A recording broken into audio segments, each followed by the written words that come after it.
So I want to start with my story, my ADL story, why I do the work that I do. Back in, I think it was 2007, almost 10 years ago, I started as a facilitator with the ADL. And the New York office has a partnership with the Department of Education and a few other organizations in New York. And in 2007, they created a 2-day program that was focused on lesbian, gay, bisexual, and trans youth, creating safe classrooms for students who identified as LGBTQ. So I thought, great, let me be a part of this.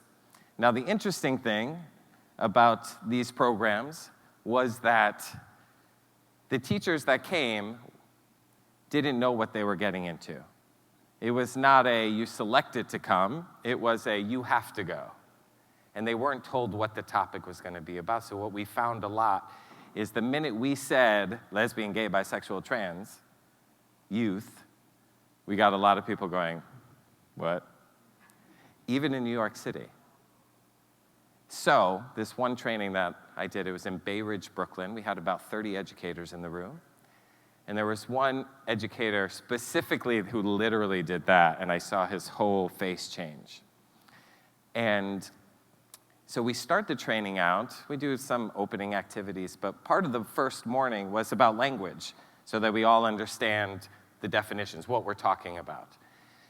So we got to the word homophobia. And that's I think we define it as the irrational fear of people who identify as gay or lesbian. And he raised his hand and he said, is it homophobic if I don't want to be touched by gay people?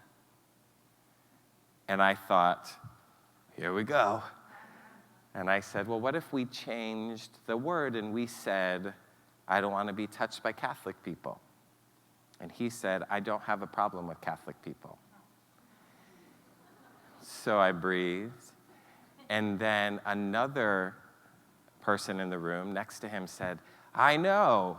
The thing is I try to be cool, but when I go to bars and gay people hit on me, and I say no, but they keep doing it, I just want to take a bat and hit them upside the head. Now, as a gay man, that would be called trigger, hearing that, and I did use my facilitation skills to turn to my co-facilitator with a look like, you want to take this one? Because I need a minute. That was a really challenging moment. But what happened over 2 days, I was able to take 5 minutes and come back, stayed neutral. At this point, I hadn't come out, which to me, interestingly, people have always assumed I'm gay.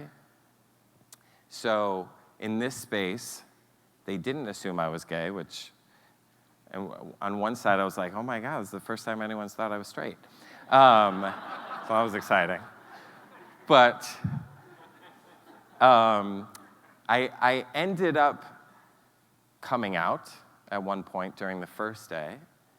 And after that conversation about homophobia, this teacher was very quiet. He kept his arms crossed. I wasn't sure he was going to come back the second day. I almost didn't come out because I didn't want to alienate him. Fast forward to the end of day 2. We had a lot of conversations. We unpacked a lot of our own personal biases. And we end with, in education, we love like the kumbaya thing. And we allowed everyone to say one thing that they were taking away from this session. Now, he sat next to me. He knows I'm gay. I know that he doesn't want to be touched by gay people. He has a problem with gay people. And when we get around to him, he said,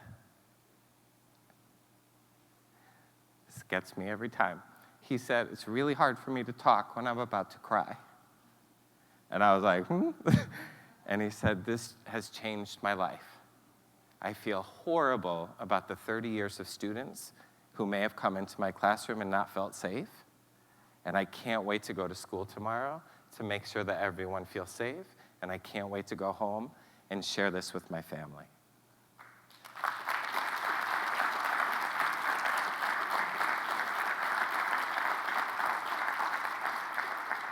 And it gets better.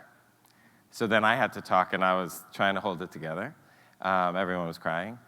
But what then happened was the best part, which we were cleaning up, and he came up to me personally, and he apologized for causing any offense. And then he went to shake my hand, but instead he pulled me into a hug. A man 24 hours ago did not want to be touched by gay people, took the initiative to hug me. That's impact. And that's what ADL does.